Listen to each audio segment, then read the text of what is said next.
Tem um amigo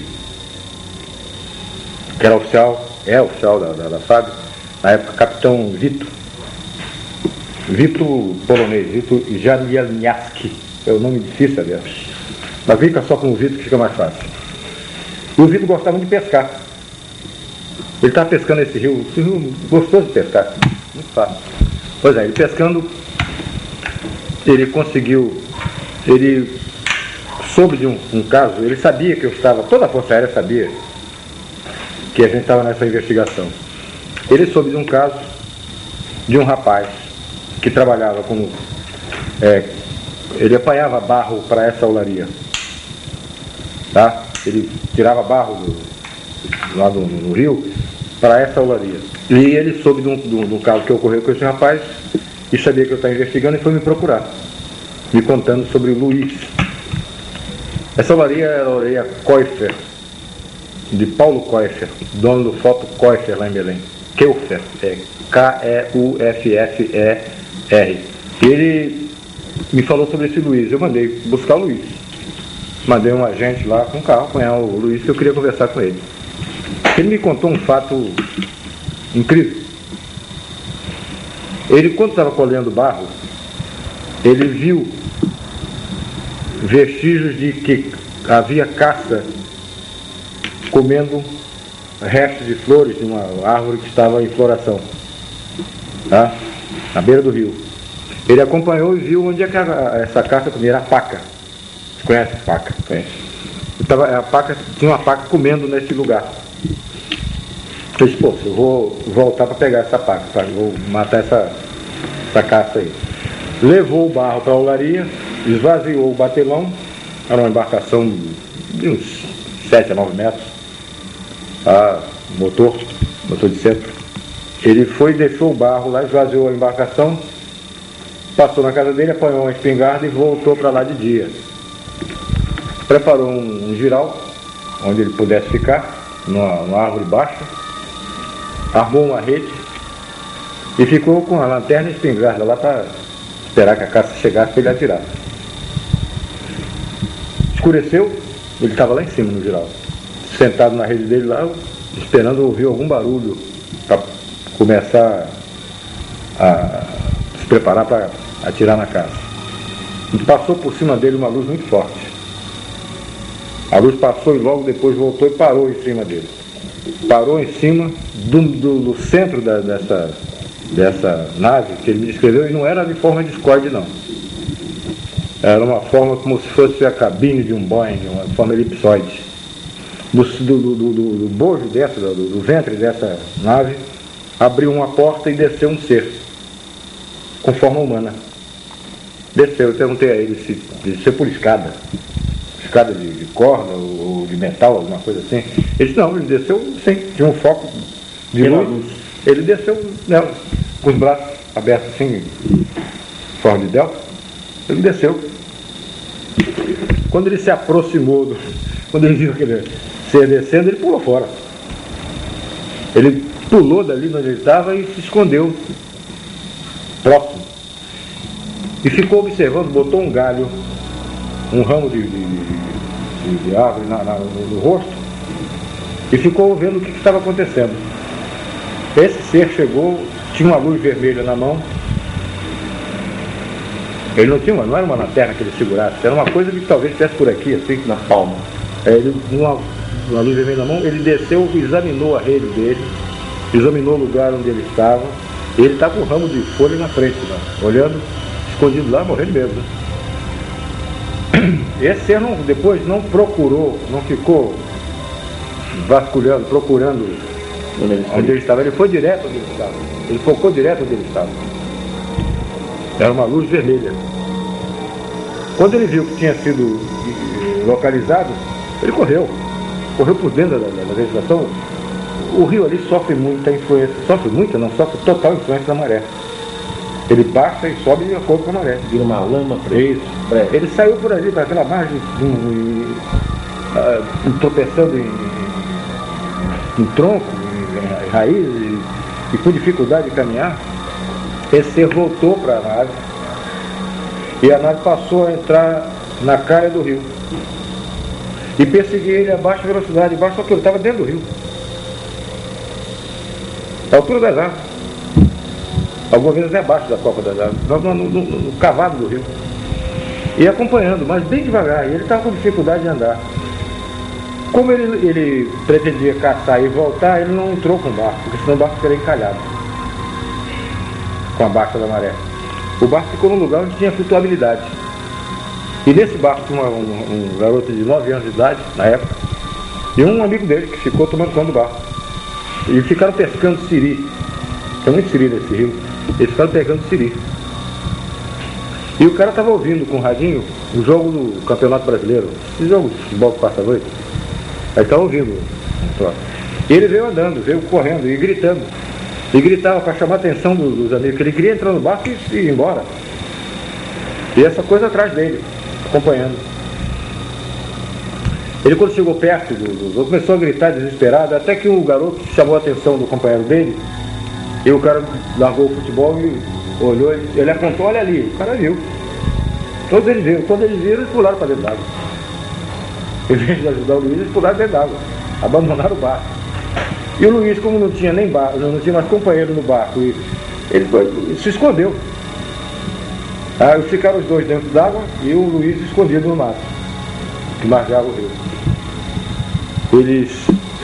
Essa nave parou em cima do batelão, o C desceu, com a mesma luz vermelha, examinou todo o barco, procurou em todos os lugares, olhou, examinou o barco, e eles estão vendo isso. Aí ele subiu, foi para a nave, fechou e a nave disparou e foi embora. Eu conversei com eles e disse, eu vou lá amanhã. Amanhã eu quero estar nesse lugar. Nesse mesmo lugar onde você esteve, eu vou. E nós fomos para lá.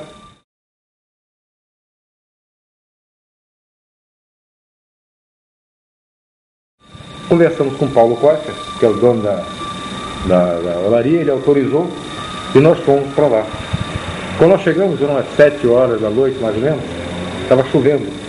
Uma chuva, não era temporal, era uma chuva. Agora, os agentes foram para dentro de uma casa, que era a casa do zelador, lá do caseiro, lá dessa olaria, do vigia. Foram lá tomar café, uma bolachinha, uns troços lá qualquer.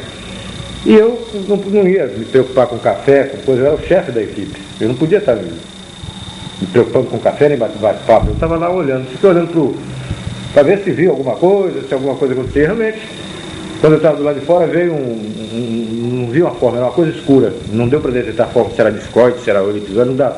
Estava chovendo, mas você via a luz. Uma luz verde, forte, e uma luz vermelha. E esse troço fazia um barulho, um barulho de ar condicionado, mas bem mais forte, parecia que fosse uma turbina. Aquele barulho de turbina. Não era barulho de jato, era um barulho de uma coisa girando, uma coisa. Você dá para entender? Não é diferente. Não é barulho de jato. Era uma coisa como liquidificador, pouco. Era mais forte do que ar condicionado. Esse troço passou em cima de onde nós estávamos, em cima de onde eu estava. Estava na porta da casa e estava chovendo. Eu estava olhando. Ele passou, livrou a árvore e saiu, mas estava muito baixo. Ora, avião não faria isso nunca. O piloto que fizer isso é morto, é defunto. É perigoso demais com um dia claro, imagina com chuva e de noite. E ele fazia isso com segurança. Então ele passou e foi embora. O cara vieram, capitão, quer tomar um cafezinho? Pô, acabei de ver um treco aqui agora que apareceu muito estranho. Aí, então tá ok, vamos tomar um café e vamos embora. Entramos no barco. Aí fomos para esse lugar aonde o Luiz tinha estado. Paramos. O barco desci, fui andando, foi até a árvore onde ele tinha feito o giral. Aí ficamos ali embaixo. Então nós fomos para esse lugar. Como a maré estava enchendo, a gente estava com a água cada vez mais crítica, né? E a gente chegou a uma posição que a gente já estava, uma situação em que a gente já estava com... Nada tinha acontecido. A gente já estava com a máquina fotográfica, com tudo, com a mão suspensa. Já daqui a pouco eu tenho que subir numa árvore dessa, senão mergulhava com o equipamento com tudo. A maré foi enchendo e nós estamos... É assim rápido? É.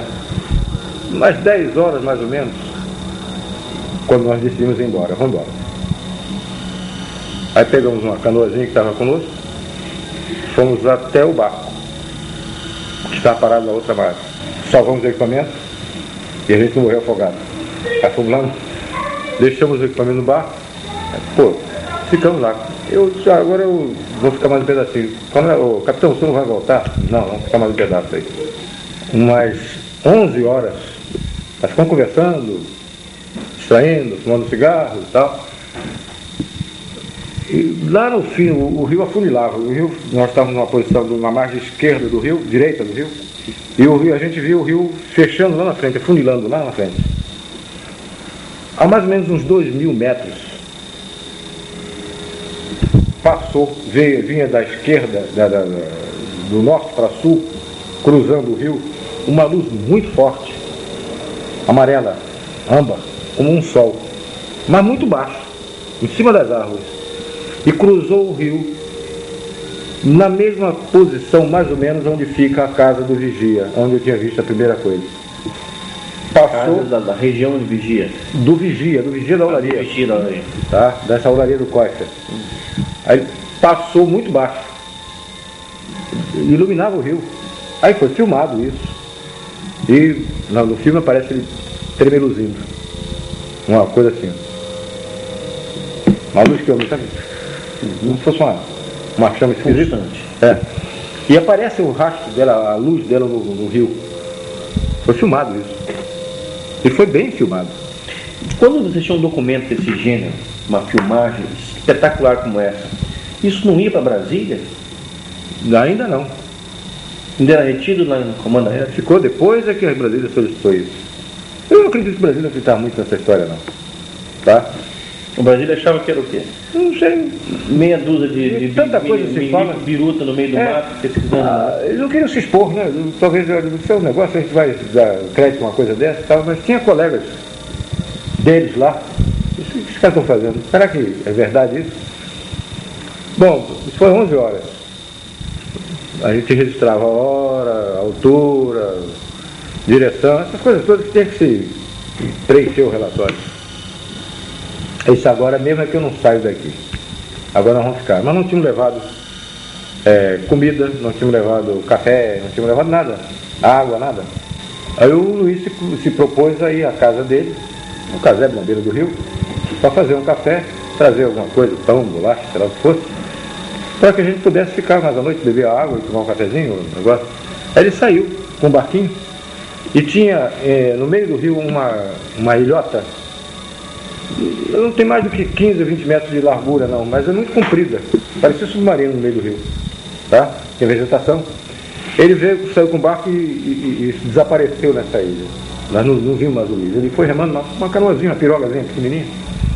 Ele saiu com um garotinho, um menino de 9 anos, que foi com ele, foram remando, desapareceu do rio. Nós não vimos mais. Logo que ele desapareceu, não demorou muito, eu estava em pé, em cima da tolda do barco, e os agentes conversando, mas eu era o chefe, não podia estar me dando a luxo de estar tendo essas facilidades. Eles estavam lá à vontade, quem comandava era eu, então eu tinha que estar a risco. Veio do meu lado esquerdo, eu estava de frente para o fim do rio, para o começo do rio, aliás, da onde nós vimos, da olaria. Do meu lado esquerdo vinha uma luz muito forte, a mesma luz amarela muito forte. Eu vi aquela coisa se aproximando e fiquei quieto.